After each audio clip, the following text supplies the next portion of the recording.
কিছুদিন যাবতই বিভিন্ন সংগঠনের পক্ষ থেকে MIT-2 সহ নারায়ণগঞ্জের যানজট নিয়ে অনেক কথা হচ্ছে, মানববন্ধন হচ্ছে, কিন্তু বাস্তবে এই বিষয়টি যাদের কানে ঢোকার কথা তাদের কানে কিন্তু ঢুকছেই না।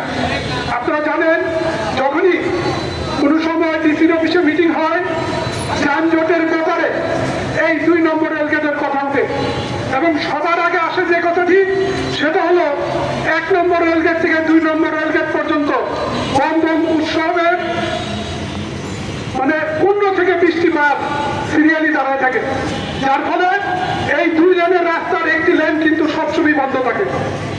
এই যে বসে থাকা, এই ব্যাপারে যদি পরিবহনের সাথে যারা যুক্ত তাদেরকে প্রশ্ন করা হয়, তখন তারা বলে আমাদের এখানে দাঁড়ানোর কোনো পারমিশন নাই, আমরা এখানে দাঁড়াতে বলি না। আপনারা গত 2 সপ্তাহ আগে নিউজ নারায়ণগঞ্জ থেকে এই এলাকা যানজটের উপরে একটি ভিডিওগ্রাফি তৈরি করেছিল এবং সেখানে তারা ড্রোন সহ বিভিন্ন সহযোগিতা নিয়ে বাস্তবে এখানকার কি পরিস্থিতি সেটা তুলে ধরেছিল এবং সেখানে আরেকটি বিষয় তুলে ধরেছিল, সেটা কি যে এখানে যে বাসগুলি আসে সেই বাসের ড্রাইভারদের ওই প্রতিবেদক সরাসরি প্রশ্ন করেছিল, বলেছিল আপনারা এখানে দাঁড়ান কেন, এখানে তো দাঁড়ানো অবৈধ। তো এইভাবে বলতে বলতে এক পর্যায়ে উৎসবের একজন ড্রাইভার, বন্ধনের একজন ড্রাইভার সত্য কথা বলে ফেলেছে। ড্রাইভার 2 জন বলল, একজন বলল যে এখান থেকে যদি 5টি টিকিট কাটতে পারে তাহলে ওই চাষারা গিয়ে 5টায় 1টা টিকিট ফ্রি পাওয়া যায়। আরেকজন বলল 10টি যদি এখানে প্যাসেঞ্জার নিতে পারে তাহলে ওই চাষারা স্টপেজে গেলে 100 টাকা ফ্রি পাওয়া যায়। তাহলে কি দাঁড়ালো? পরিবহনের সাথে যারা যুক্ত তারা বলছে এখানে আমাদের গাড়ি দাঁড়ায় না, আমাদের কোনো নির্দেশ নাই। আর এখান থেকে যারা এই যাত্রীদের নিয়ে যাচ্ছে তারা বলছে যে আমরা যদি এখান থেকে যাত্রী নিয়ে যাই তাহলে আমরা একটা বিশেষ অর্থনৈতিক সুবিধা পাই। এ হলো বাস্তব অবস্থা। তো এটা যদি একটা প্রতিবেদনে আসে এবং এখানে প্রায় আমি দেখলাম 20 থেকে 30,000 এখানে ভিউ, তাহলে 30,000 লোক যদি দেখে থাকে তাহলে কি আপনার এখানে যে প্রশাসনের লোকজন আছে, মানবিক ডিসি সাহেব, উনি কি জানেন না? বিভিন্ন সময় বিচ্ছিন্ন বিক্ষিপ্তভাবে এখানকার যানজট আপনার নিরসন করার চেষ্টা করে। যাই হোক, এটা আমি একটা উদাহরণের জন্য বললাম। আজকে আমি আমার কাছে যেটা মনে হয়েছে একজন জনগণের সাধারণ তৃণমূলের একজন কর্মী হিসাবে, সেটা হলো আমরা বিভিন্ন কর্নার থেকে আমরা এই সমস্ত দাবি তুলছি। এখন এই জায়গায় যে জিনিসটা দরকার, যে আমাদের আসলে দাবিগুলি সুনির্দিষ্ট হওয়া দরকার। এখানে যে কথাগুলি আসছে এখানে কিন্তু অনেক ক্ষেত্রেই কিন্তু অনেক বিষয় আমাদের মাথায় না থাকার কারণে কিন্তু অনেক সময় অনেক কথা বলছি। ইংরেজিতে একটা কথা আছে, hit fast, hit hard, hit continue. আমার কিন্তু আগে টার্গেটটা সুনির্দিষ্ট করতে হবে।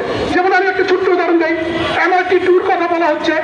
এখন MIT-2 যে লাইন, যে রুটটা, সেটা কিন্তু আপনার ওই সার্বিয়ার দিকে মান্দা হয়ে তারপরে রান্না থাকবে যদি ওই আগের রুটটা কার্যকর থাকে। তাহলে আমরা কেউ যদি মতিঝিল বা কমলাপুর যেতে চাই তাহলে আমাদের ডেবরা যেতে হবে, মান্দা হয়ে দক্ষিণবাগ হয়ে তারপরে আমাদের কমলাপুর যেতে হবে। তাহলে এখানে কিন্তু 20 মিনিটের একটা 15 থেকে 20 মিনিটের একটা গ্যাপ থাকে। MIT-4 এটা সরাসরি কাজপুর চলে যাবে আপনার ইয়ে। তার পাশাপাশি আবার এখানে কিন্তু আরেকটি জিনিস ইতিমধ্যেই সমীক্ষা হয়ে গেছে, সেটা হলো কি ইলেকট্রিক ট্রেন। তাহলে এই যে নানান রকমের বিষয়গুলি আছে, আমি মনে করি এই বিষয়গুলি আমাদের প্রত্যেকটি নাগরিক সংগঠনের সুনির্দিষ্টভাবে খবর নিয়ে ঐক্যবদ্ধভাবে আমাদের দাবি সুনির্দিষ্ট করে আন্দোলন করতে হবে। আর তাহলে আমরা এরকম বিক্ষিপ্ত বিচ্ছিন্ন আন্দোলন করলে যারা যেটা করে সেটা করবে। সর্বশেষ যে কথাটি বলতে চাচ্ছি, আমরা যখন এই ইস্যু নিয়ে আন্দোলন করছি, পাশাপাশি কিন্তু আরেকটি প্রকল্প আমাদের এখানে কিন্তু চলছে এবং ওই প্রকল্প